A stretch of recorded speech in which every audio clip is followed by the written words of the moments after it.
So 2 hours have passed and they've been cooking in the oven. Half an hour before, I took the top with the aluminium and the greaseproof paper and allowed the sauce to incorporate and to dry up. So here's the final product of the stuffed eggplants. Look at that. I'm going to take one out. I'm going to show you.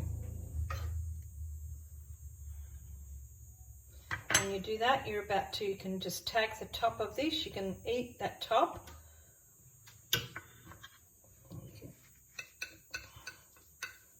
Cut it in half.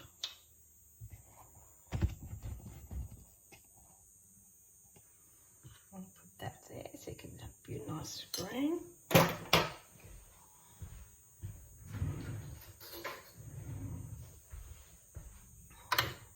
Here's the sauce.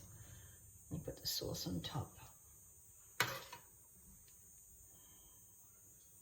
Yeah, a little bit of bread, nice salad, and you could even make a little bit of pasta with the sauce.